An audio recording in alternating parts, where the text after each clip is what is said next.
Hello everyone, আসসালামু আলাইকুম। আমি রওশনারা আজ আবারও এসে গেছি ইন্ডিয়ান ভিসা রিলেটেড নতুন আরও একটি ভিডিও নিয়ে। আবারও কিন্তু স্থবির হয়ে গেছে বেনাপোল সহ সকল স্থল বন্দর পুরোপুরিভাবে। আজ 12ই রমজান চলমান, বাট প্রতি বছর এই সময় কিন্তু পরিপূর্ণ থাকে বেনাপোল বন্দর। ঈদকে কেন্দ্র করে ঈদের এই সময়টাতে ব্যবসায়ীরা তাদের পণ্য কেনার জন্য যেতেন। এবছর সম্পূর্ণ চিত্র ভিন্ন, পুরোপুরি ফাঁকা সব বন্দর এবং ঈদের সময়ও যে পরিপূর্ণ হবে সেটা কিন্তু বলার একদমই কোনো উপায় নেই, কেননা সবাই জানেন এটার একমাত্র কারণ হচ্ছে ভিসা জটিলতা। আর এ কারণেই কিন্তু শুধু বেনাপোল বা অন্যান্য স্থলবন্দরগুলো যে ফাঁকা সেটা কিন্তু না, কলকাতার সব ধরনের মার্কেট বলেন, শপিং বলেন, রাস্তাঘাট বলেন, বাংলাদেশি ব্যবসায়ী বা বাংলাদেশি ক্রেতার অভাবে কিন্তু শূন্য পড়ে আছে। বর্তমানে কিন্তু ভিসা জটিলতার ভিন্ন একটি রূপ সবার চোখে পড়ছে, আর সেটা হচ্ছে ইন্ডিয়ান গভর্নমেন্ট কিন্তু প্রায় 1 বছর পর এসে তাদের স্টেটমেন্ট বা স্বীকারোক্তি দিয়েছে যে তারা নির্বাচিত সরকার না এলে কোনো অবস্থাতেই পুনরায় ট্যুরিস্ট ভিসা চালু করবে না।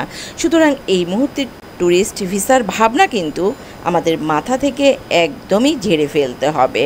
তাদের নতুন একটা বিল এসেছে, যদিও সেটা কার্যকর হতেও কিন্তু এখনও অনেক সময়ের ব্যাপার। মেডিকেল এন্ট্রি এবং স্টুডেন্ট ভিসা চালু আছে বর্তমানে, বাট এই ভিসাগুলোর অ্যাপয়েন্টমেন্ট কিন্তু এখনও দালালদের হাতে রয়েছে। এন্ট্রি এবং স্টুডেন্ট ভিসার ব্যাপারে বর্তমানে আরও কঠোর হয়েছে ইন্ডিয়ান ভিসা সেন্টার। এই দুই ক্যাটাগরির সব পেপারস সঠিক থাকার পরও সামান্য ভুলের কারণেই রিজেক্ট হয়ে যাচ্ছে। 15 থেকে 20,000 টাকা নেওয়ার পর ফাইলগুলো রিজেক্ট হচ্ছে। এর কারণ একটাই, এসব ক্যাটাগরির ভিসার অ্যাপয়েন্টমেন্টগুলি এসব ভিসার সব ক্যাটাগরির অ্যাপয়েন্টমেন্টগুলি এখন পর্যন্ত দালালদের হাতে জিম্মি আছে। আর দুর্নীতি যেহেতু সব জায়গায় চলে, ইন্ডিয়ান ভিসা সেন্টারেও কিন্তু 2-1 এরকম দুর্নীতিগ্রস্ত লোক আছেন।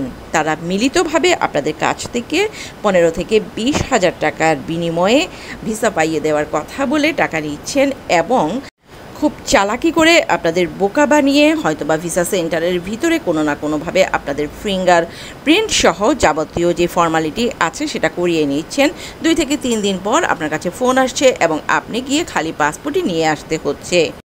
এইসব ব্যাপারগুলো কিন্তু ইন্ডিয়ান ভিসা সেন্টারের নজরে এসেছে এবং তারা মেডিকেল এন্ট্রি এবং স্টুডেন্ট ভিসার ক্ষেত্রে বর্তমানে কিন্তু কিছুদিন আগের চেয়ে আরও বেশি কঠোরতা অবলম্বন করছেন।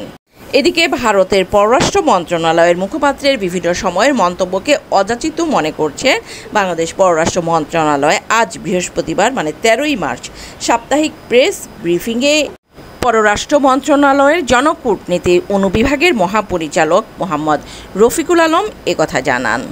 এক প্রশ্নের জবাবে তিনি বলেন, গত 7 মার্চ ভারতের পররাষ্ট্র মন্ত্রণালয়ের মুখপাত্রের মন্তব্যের বিষয়টি আমাদের দৃষ্টিগোচর হয়েছে। বাংলাদেশের নির্বাচন, সার্বিক আইন শৃঙ্খলা ও সংখ্যালঘু সম্পর্কিত বিষয়গুলো নিয়ে মন্তব্য করা হয়েছে। বাংলাদেশ মনে করে এই বিষয়গুলো একান্তই বাংলাদেশের অভ্যন্তরীণ বিষয় এবং এ ধরনের মন্তব্য অযাচিত ও অন্য দেশের অভ্যন্তরীণ ইস্যুতে হস্তক্ষেপের শামিল। এই ধরনের মন্তব্য বিভ্রান্তিকর এবং বাস্তবতার ভুল প্রতিফলন।